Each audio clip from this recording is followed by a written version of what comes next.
আল্লাহকে তুই ভালোবাসিস? কেন বাসবো না, অবশ্যই ভালোবাসি।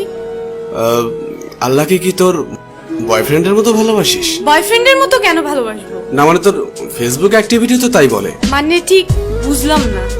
অ্যাকচুয়ালি তোর না তোদের মতো মেয়েদের ফেসবুক প্রোফাইলে ঢুকলেই দেখা যায় কভার পিকচারে কোরআনের ছবি, কিন্তু তুই কোরআন পড়তে পারিস না। প্রোফাইল পিকচারে মক্কা শরীফের ছবি, কিন্তু তুই যেটা আপলোড করার যোগ্যতাই রাখিস না। এখানে যোগ্যতা কি হলো? অনেক কিছু।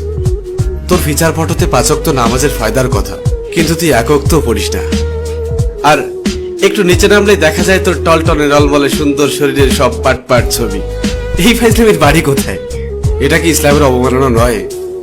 দেখ, তোর মুখে কি আল্লাহর নামটা মানায়? তাহলে আমি কার নাম নিব? আমি মুসলিম, আমি তো আল্লাহ নামই নিব। না, তুই বা তোরা মুসলিম না। এই যে বললাম শুধুমাত্র এদেশে মুসলিম বেশি তাই তোরা মুসলিম পরিচয় দিস।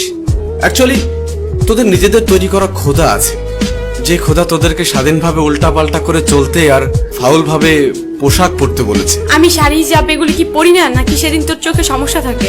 হিজাব পরা পিক আপলোড করে লিখিস অনেকদিন পর হিজাব। বাহ, একদিন হিজাব পরে তুই উদ্ধার করে দিয়েছিস।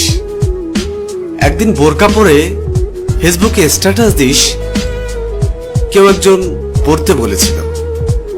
আর তোদের শাড়ি পরা থাকলে বুকের উপর থেকে কাপড়টা নামিয়ে ফটোশুট শুরু করিস। যতটা সম্ভব নিজের বডি শো আপ নিয়ে ব্যস্ত থাকিস।